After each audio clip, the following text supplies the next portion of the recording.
What's the best build order in Civilization 6? Well, there's no definite set order, but there are a few things you can do first when you start the game. One of them is choosing the right civilization to support what you want to do. As a beginning player, would Frederick Barbarossa, Germany be a good choice since he gets 7 combat strength when attacking city-states and 10 combat strength when fighting on ocean tiles? I know I'm going to butcher some of these names as I go along, but I'm going to give it a shot anyway. Would Wilfrid Laurier of Canada be a good consideration? He gets various culture and diplomatic bonuses, which should give you a head start on either a diplomatic or cultural victory. How about Gandhi of India? He gets a lot of religious bonuses, making him an ideal candidate for a religious victory. Most experienced players recommend Trajan of Rome for his overall balance. Good for beginners, good for a new player. But I'm going to break with tradition and try something different. I like Poundmaker of the Cree. He gets some production bonuses and an extra trade route, which makes him well-rounded, but the thing that stands out to me more than anything else is a special unit, the Okitatawa, whatever, which replaces the Scout. It takes a little longer to build than a Scout, but when finished it has the same movement range as a Scout, but its strength is equal to a Warrior. This is an ancient era of unit, but to me that's an advantage because I like taking advantage of things early in the game and rather than play catch-up later with my special units. It looks like my first turn is going to be pretty easy. I like where my settler is, so I'm going to found my city right there. Looks like I have nothing to gain from mining, so my first area of research is going to be animal husbandry. That unlocked the builder ability to build things like pastures.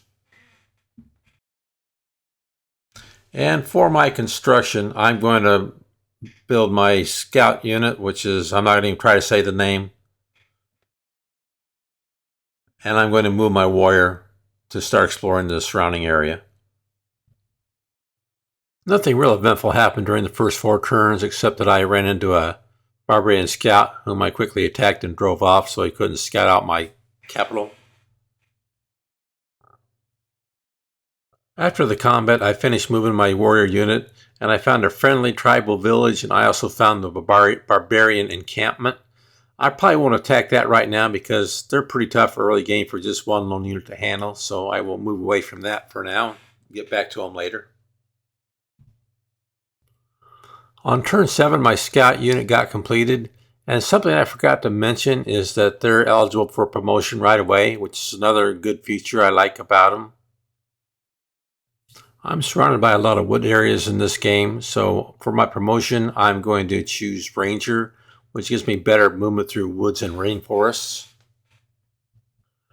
Since I'm not having trouble with barbarians, I would probably choose a settler unit next to build, but unfortunately, I don't have enough population to start building that. So instead, I'll build a slinger so I can defend my city and move my warrior out to go do some exploring as well as my scout unit.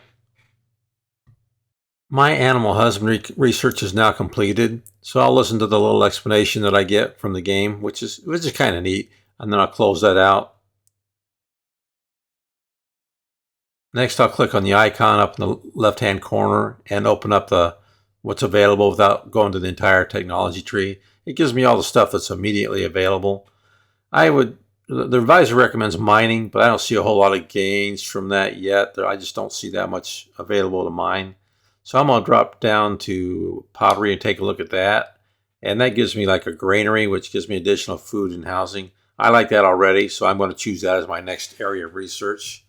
And once I'm done with all that, I'm going to go on to my next turn. On turn 13, my slinger gets completed, so that frees me up to build my next unit. What I like to do with the slingers is I like to fortify them in the city. So now I have enough population to build a settler, and that's what I'm going to do. My first civic, Code of Laws, is unlocked. The good thing about these civics is they give you bonuses to your military and economy. So I will click on Change Policies, and there I've got policy cards I can drag over.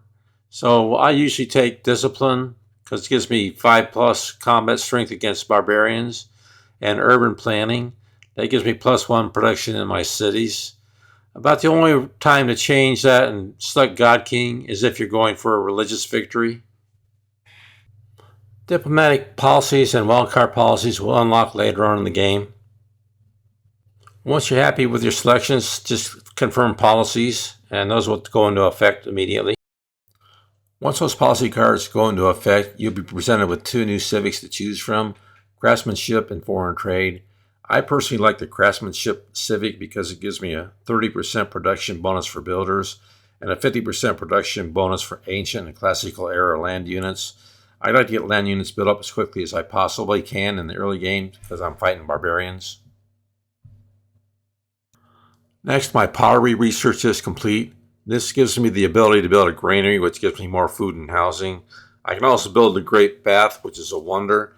And I can build a mechwap, which is my unique building, which improves production, housing, and in certain circumstances, I can even get more gold, food, production, and housing. Ordinarily, I would do mining next, but I have some barbarian ships off my coast, and I don't like that. So I'm going to research sailing instead. I realize this is a relatively short video, and I will be the first to admit I'm not an expert at playing this game. But I think it does lay out a basic build order you can use in almost any game to start out with. So at the start of this video, I had planned on building a scout, and then when that was done, I was going to build either a settler or a slinger, depending on circumstances. For research, I was either going to do animal husbandry or mining first, then the other one. And at the Code of Laws, I was going to take the Discipline and Urban Planning card. The next civic I planned to research was the Craftsmanship civic.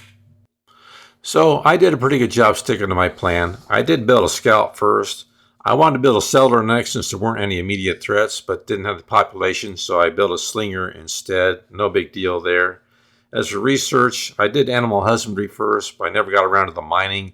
I just didn't see the gains in that particular location, so I went for pottery first. And then I started having barbarian ships off my coast, so I went for sailing instead. As for the Code of Laws, I took the Discipline and Urban Planning card just like I planned. Next, I managed to take the Craftsmanship civic, which is also what I intended to do. All I can say about this is that a build order is not set in stone. You always have to be prepared to make changes based on circumstances. So I hope this video was helpful, and I will see you later.